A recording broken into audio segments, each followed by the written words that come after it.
Hello guys, അപ്പൊ ഇന്നത്തെ വീഡിയോക്ക് കുറച്ച് സ്പെഷ്യാലിറ്റീസ് ഒക്കെ ഉണ്ട്. കാര്യം എന്താന്ന് വെച്ചാൽ എപ്പോഴും ഞാൻ ഒറ്റയ്ക്കല്ലേ വീഡിയോ ചെയ്യുന്നത്, നിങ്ങൾ എന്നെ മാത്രം കണ്ടു കണ്ട് മടുത്ത് കാണും. അപ്പൊ ഇന്ന് ഞാൻ ഒറ്റയ്ക്കല്ല, എന്റെ കൂടെ വീഡിയോ ചെയ്യാൻ ഇന്ന് ഒരാളും കൂടി ഉണ്ട്, എന്റെ ഹസ്ബൻഡ് രാഹുൽ. ഹായ്. ഓക്കെ, അപ്പൊ ഇന്നത്തെ നമ്മുടെ വീഡിയോയുടെ പ്രത്യേകത എന്ന് വെച്ചാല് ഇത്തവണത്തെ ഓണത്തിന് ഇറങ്ങാൻ പോകുന്ന നമ്മുടെ നിവിൻ പോളിയുടെയും മമിതയുടെയും ഒരു സിനിമയുണ്ട്. ഏതാ? ബത്ലഹേം കുടുംബ യൂണിറ്റ്. ഓക്കെ, അതിന്റെ ഡയറക്ടർ ഗിരീഷ് ഷേഡി. അതിന്റെ ട്രെയിലർ ഇന്ന് ഇറങ്ങിയിട്ടുണ്ട്, നമുക്ക് അതൊന്ന് റിയാക്ട് ചെയ്താലോ? ഓക്കെ, അപ്പൊ അതിന്റെ വീഡിയോ കണ്ടിട്ട് നമുക്ക് വരാം.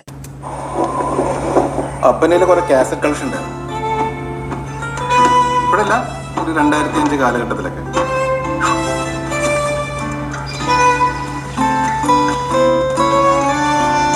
ഞാനതൊക്കെ MP3 കൺവേർട്ട് ചെയ്തിട്ട് നെറ്റിൽ അപ്ലോഡ് ചെയ്യാം. അങ്ങനെ ഞങ്ങളെ പോലുള്ളവർ അപ്ലോഡ് ചെയ്ത പാട്ടുകളാണ് പിന്നീട് നിങ്ങൾക്ക് ഡൗൺലോഡ് ചെയ്യാൻ കിട്ടിയത്. ചേട്ടനൊരു യൂസർ നെയിം ഉണ്ടായിരുന്നല്ലോ, അതിന്റെ പേരെന്തായിരുന്നു? MP3 king.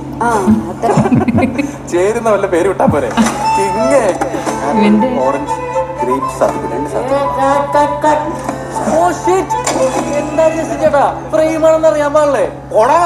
ഞാൻ പ്രൊഡ്യൂസറാണ്. പ്രൊഡ്യൂസർ ഈ പരിപാടിക്ക് നിർത്തി ഞങ്ങളെ പോലെ സിഗ്മയാണ് നോക്കുക. സിഗ്മയല്ല, സിഗ്മയാണ്. ഒരു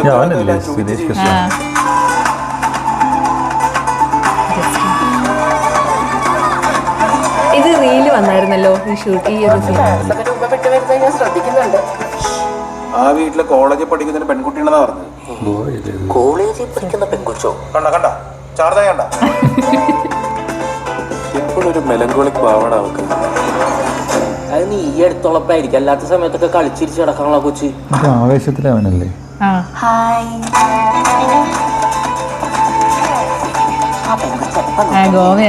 നോക്കിക്കൊണ്ടിരിക്കുന്നത്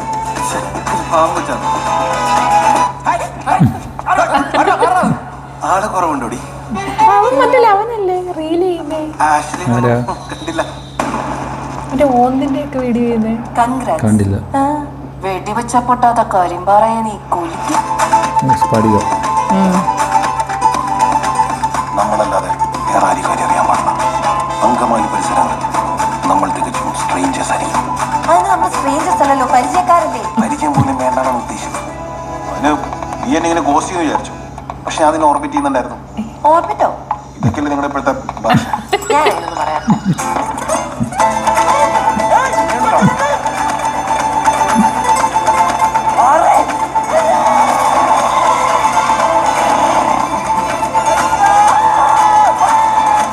ചേട്ടന് താല്പര്യമില്ലെന്ന് എനിക്ക് മനസ്സിലായി.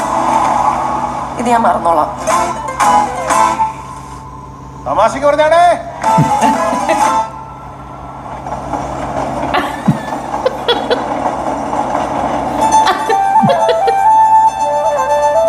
അത് കാണിക്കറിയത്തില്ല.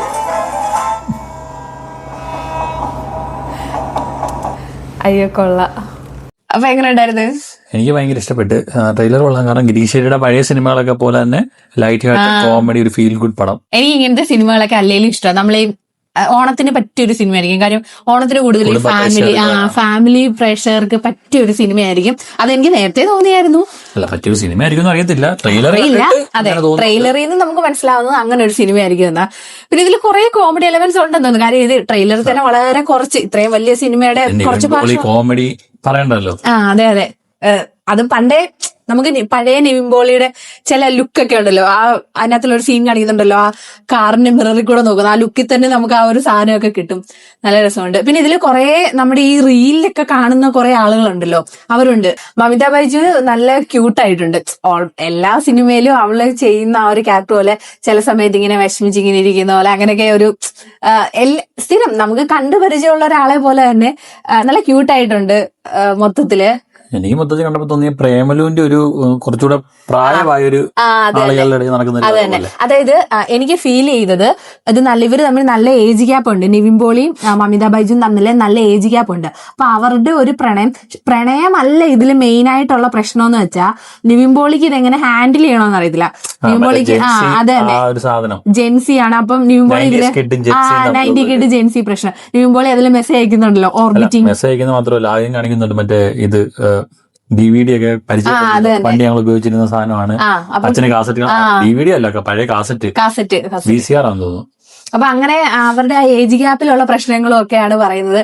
പിന്നെ മെയിനായിട്ട് നിവിൻ പോളിക്ക് ഈ പേരുണ്ടല്ലോ ബെത്ലഹേം കുടുംബ യൂണിറ്റ്, അതായത് ഇവരുടെ വീട്ടുകാർ, എനിക്കൊന്ന് ഇവർ അടുത്തടുത്ത അല്ലെങ്കിൽ നെയ്ബേഴ്സ് അല്ലെങ്കിൽ ഒരു നാട്ടിൽ തന്നെ ഉള്ളവരാണെന്നാ തോന്നുന്നേ. കാരണം അതിൽ ലാസ്റ്റ് വിളിച്ചൊക്കെ പറയുന്നുണ്ടല്ലോ, അപ്പൊ അടുത്തടുത്ത ആളുകളായിരിക്കും. അപ്പൊ ഇവരുടെ ഈ പ്രണയം ബാക്കിയുള്ളവർ അറിഞ്ഞാൽ എന്ത് ചെയ്യും? കാര്യം ഇയാൾക്ക് അങ്ങനത്തെ ഇച്ചിരി മെച്ചുവേർഡ് ആയിട്ടുള്ള ഒരാള് ഒരു അല്ല, എനിക്ക് തോന്നുന്നു ഇതിനകത്ത് പറയുന്നുണ്ട്, ആരോട് ചോദിക്കുന്നുണ്ട് ഇയാൾക്ക് ഞങ്ങളെപ്പോഴും സിഗ്മ ആയിക്കൂടെ. എനിക്ക് തോന്നുന്നു നാട്ടിൽ പെണ്ണൊന്നും വേണ്ടാന്ന് പറഞ്ഞ് നടക്കുന്ന ഒരു ക്യാരക്ടർ. അതെ, ശൃന്ദയുടെ ആ ഡയലോഗിൽ നിന്ന് തന്നെ അത് മനസ്സിലാവും. അതായത് നിവിൻ പോളി എന്ന് പറഞ്ഞാല് ഭയങ്കര ഇങ്ങനെ ഞാൻ പ്രണയിക്കത്തില്ല, സിഗ്മയാണ് എന്നൊക്കെ പറഞ്ഞ ഒരാളെ എനിക്ക് തോന്നുന്നു മമിത കറക്കി എടുത്തു. ആ ഒരു രീതിയിലുള്ള ഡയലോഗ് ഒക്കെയാണല്ലോ പറയുന്നത്. മൊത്തത്തിൽ അടിപൊളിയായിരിക്കും തോന്നുന്നു. പിന്നെ കണ്ടിട്ടൊരു ഫൺ വൈബ് ഉണ്ട് മൊത്തം. അതെ, ഒരു കോമഡി റൊമാൻറ്റിക് ഫാമിലി എന്റർടൈൻമെന്റ് ആയിരിക്കും. എനിക്ക് തോന്നുന്നു ഓണത്തിന് ഇനിയിപ്പം എതിരാളിയായിട്ട് ഖലീഫേ ഉള്ളൂ. പക്ഷെ ഖലീഫ വേറൊരു ജോണർ ആണല്ലോ, ഒരു മാസാക്ഷൻ പടമാണ്. അപ്പൊ ഇത് വേറൊരു രീതി, അത് വേറൊരു രീതി. എന്തായാലും ഫാമിലി പ്രേക്ഷകർ കൂടുതൽ പോകുന്ന ഇതിനായിരിക്കും തോന്നുന്നു. ഇനി സിനിമ ഇറങ്ങിക്കഴിഞ്ഞ് നമുക്ക് ബാക്കിയെല്ലാം പറയാൻ പറ്റത്തുള്ളൂ. എന്തായാലും പഴയ ആ നിവിൻ പോളിയുടെ ഒരു വൈബ്, സർവ്വമായയിലെ പോലെ നിവിൻ പോളി അത് കഴിഞ്ഞിട്ട് പിന്നെ ബേബികൾ ഉണ്ടായിരുന്നെങ്കിലും എനിക്ക് അത്ര തോന്നിയില്ല. സർവ്വമായ ഓക്കെ, എങ്കിലും നമുക്കെങ്കിലും ഓർമ്മയിൽ നിൽക്കുന്ന ഹിറ്റായിട്ടുള്ള ഒരു സിനിമയാണല്ലോ സർവ്വമായ. അത് കഴിഞ്ഞിട്ട് വരുന്ന ഒരു സൂപ്പർ ഹിറ്റ് ആയിരിക്കും. എന്തായാലും നമുക്ക് നല്ല പ്രതീക്ഷയുണ്ട്. ഞങ്ങൾ എന്തായാലും തിയേറ്ററിൽ പോയി കാണും, നിങ്ങളും കാണണം.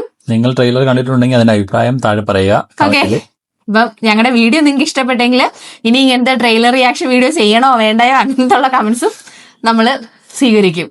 അപ്പൊ അടുത്ത വീഡിയോയിൽ കാണാം. ബൈ.